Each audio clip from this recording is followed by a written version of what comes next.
ശ്രീ അനിൽകുമാർ, ഇന്ന് ഛത്തീസ്ഗഡ് മുഖ്യമന്ത്രി ഈ അറസ്റ്റിനെ, കന്യാസ്ത്രീകളുടെ അറസ്റ്റിനെ ന്യായീകരിച്ച് രംഗത്ത് വന്നിരിക്കുന്നു. അതുപോലെ തന്നെ ഇന്ന് ജോർജ് കുര്യൻ തിരുവനന്തപുരത്ത് മാധ്യമങ്ങളെ കാണുമ്പോൾ ഈ അറസ്റ്റ് ഏതാണ്ട് ആവശ്യമാണ് എന്ന മട്ടിൽ തന്നെയാണ്. കേരളത്തിലെ ക്രൈസ്തവ സഭകൾക്കുണ്ടായിരിക്കുന്ന ആ ഒരു വേദന, അതിൽ ഒരു അല്പം പോലും പങ്കുചേരാനോ അതിൽ അവരുടെ ദുഃഖം മനസ്സിലാക്കാനോ ഈ കേന്ദ്ര സഹമന്ത്രി തയ്യാറാകുന്നില്ല എന്നുള്ളതാണ്. ശ്രീ അനിൽകുമാർ, യഥാർത്ഥത്തിൽ ഇന്ത്യ രാജ്യത്തെ BJP സന്തോഷിക്കുകയാണ്. രണ്ട് കന്യാസ്ത്രീകളെ സഭാപ്രവർത്തനത്തിന്റെ ഭാഗമായി ഉത്തരേന്ത്യയിൽ സഭയുടെ വസ്ത്രം ധരിച്ച് സഞ്ചരിക്കാൻ തയ്യാറായ രണ്ട് കന്യാസ്ത്രീകളെ ജയിലിലടയ്ക്കാൻ കഴിഞ്ഞതോടുകൂടി നമ്മുടെ രാജ്യത്തെ വർഗീയവാദികളായിട്ടുള്ള ഹൈന്ദവ മത രാഷ്ട്രീയം കൈകാര്യം ചെയ്യുന്നവരുടെ ആഗ്രഹങ്ങളെ സഫലീകരിക്കുന്നത് ഞങ്ങളാണ്. ബാബറി മസ്ജിദ് പൊളിച്ചതുപോലെ മറ്റൊരു മതവിഭാഗത്തിന്റെ ചിന്താരീതികൾക്കെതിരായി, പ്രവർത്തന വഴികൾക്കെതിരായി ഞങ്ങളാണ് ഭരണത്തിന്റെ അധികാരം ഉപയോഗിക്കുന്നത്. ഇപ്രകാരം ഞങ്ങൾ ആ ന്യൂനപക്ഷത്തെ വേട്ടയാടുന്നതിന് വീണ്ടും വീണ്ടും ഞങ്ങളെ അധികാരത്തിൽ ഏൽപ്പിക്കുക, ഞങ്ങൾക്കെല്ലാ അധികാരങ്ങളും നൽകുക, നിങ്ങൾക്ക് വേണ്ടി ഞങ്ങൾ മതന്യൂനപക്ഷങ്ങളെ വേട്ടയാടി കാണിക്കാം, അത്തരത്തിലുള്ള ഒരു ബിംബനിർമ്മിതിയാണ് നടത്തിക്കൊണ്ടിരിക്കുന്നത്.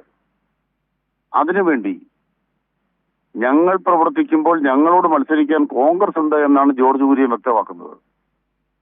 ഛത്തീസ്ഗഡിലെ നാരായൺപൂരില് ഒരു തെരഞ്ഞെടുപ്പ് നടക്കുമ്പോൾ ഒരൊറ്റ കോൺഗ്രസുകാരൻ പോലും ഏതെങ്കിലും പള്ളിയുടെ മുറ്റത്തോ അരമനയിലോ കയറുകയില്ല, ക്രൈസ്തവരുടെ വോട്ട് ചോദിക്കില്ല. അവരെ അകറ്റി നിർത്തിക്കൊണ്ടാണ് അവിടെ തെരഞ്ഞെടുപ്പ് ക്യാമ്പയിൻ നടക്കുന്നത്. ഞങ്ങൾ കോൺഗ്രസും BJPയും തമ്മിൽ മത്സരിക്കുന്നത് കൂടുതൽ അകറ്റുന്ന ആരാണെന്ന ചോദ്യത്തിന് മുമ്പിലാണ്. അത്തരത്തിലാണ് ജോർജ് കുര്യൻ ഇന്ന് ഈ വിഷയം അവതരിപ്പിച്ചിരിക്കുന്നത്. അതുകൊണ്ട് ഇപ്പോ തടവിലാക്കപ്പെട്ട രണ്ട് കന്യാസ്ത്രീകളോടുകൂടി ഇത് അവസാനിക്കാൻ പോകുന്നു. ഈ പ്രതിഷേധത്തിന്റെ ഭാഗമായി എന്തെങ്കിലും ഇവിടെ തീരുമാനം വന്നാൽ അതോടുകൂടി ഈ വിഷയം അവസാനിക്കാൻ പോകുന്ന ഒരു തെറ്റിദ്ധാരണയും പാടില്ല. ഇത് വീണ്ടും വീണ്ടും ആവർത്തിക്കപ്പെടാൻ പോവുകയാണ്.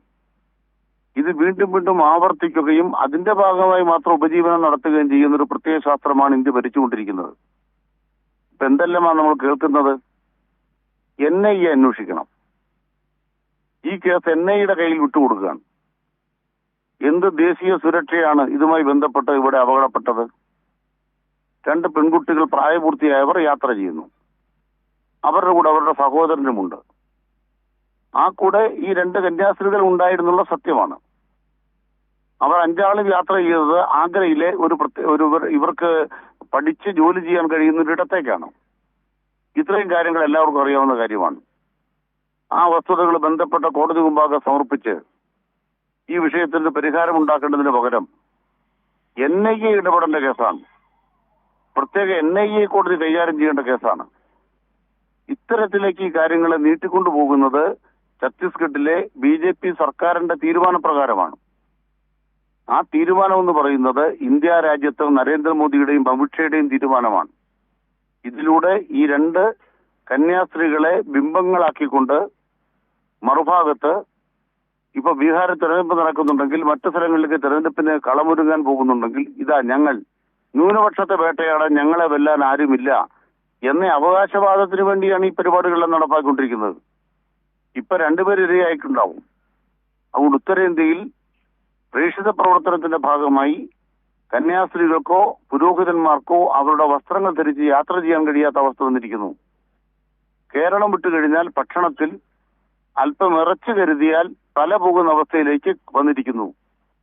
കേരളം അനുഭവിക്കുന്ന സ്വാസ്ഥ്യം കോൺഗ്രസോ BJPയോ ഭരിക്കുന്ന ഒരു സംസ്ഥാനങ്ങളിലും ഉണ്ടാവില്ല എന്നതാണ് ജോർജ് കുര്യന്റെ പ്രസ്താവന തെളിയിക്കുന്നത്. ശ്രീ അനിൽകുമാർ, ഇവർക്കിപ്പോൾ കേന്ദ്രത്തിലും സംസ്ഥാനങ്ങളിലും എല്ലാം അധികാരമുണ്ട്. ഇതൊന്നുമില്ലാതിരുന്ന കാലത്താണ് ഗ്രഹാം സ്റ്റെയിൻസിനെയും രണ്ട് കുഞ്ഞുമക്കളെയും ഇവർ ചുട്ടുകൊല്ലുന്നത്. അവർ പറഞ്ഞിരുന്ന ഇതേ ന്യായമാണ്, മതപരിവർത്തനം നടത്തുന്നു എന്ന കാരണം പറഞ്ഞിട്ടാണ് 1999 ഈ സ്റ്റെയിൻസിനെയും മക്കളെയും ചുട്ടുകൊല്ലുന്നത്. ഇവർക്ക് ഈ ക്രിസ്ത്യൻ മിഷണറിമാരോടുള്ള പക അത് ഒരിക്കലും അവസാനിക്കില്ല. അവർ ഒരു കാലത്തും അവരോട് വിട്ടുവീഴ്ച ചെയ്യില്ല എന്നുള്ളതാണ് ഓരോ അനുഭവങ്ങളും നമ്മളെ പഠിപ്പിക്കുന്നത്. പക്ഷേ കേരളത്തിലെ ചില ബിഷപ്പുമാർക്ക് മാത്രം ഇത് മനസ്സിലാകുന്നില്ല. ശ്രീ അനിൽകുമാർ, RSSന്റെ പ്രത്യയശാസ്ത്രത്തിൽ പച്ച ഭീകരത, വെള്ള ഭീകരത, ക്രൈസ്തവ മതവുമായി ബന്ധപ്പെട്ട മിഷണറിമാരെ അല്ലെങ്കിൽ സഭാ പ്രവർത്തകരെ വെള്ള ഭീകരത എന്താണ് ഇവർ അറിയപ്പെടുന്നത് അല്ലെങ്കിൽ ഇവർ പ്രചരിപ്പിച്ചു കൊടുക്കുന്നത്? കുറച്ചു കാലം മുമ്പ് RSS അവരുടെ ഫോക്കസിൽ മാറ്റം വരുത്തി.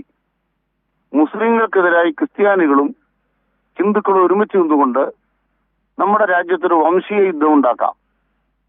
അതുകൊണ്ട് ക്രിസ്ത്യാനികൾക്കെതിരായ കടന്നാക്രമണം തൽക്കാലം നിർത്തിവെക്കാം, നമുക്ക് ഒരുമിച്ച് ഫോക്കസ് ചെയ്ത് മുസ്ലിമിനെ തകർക്കാം.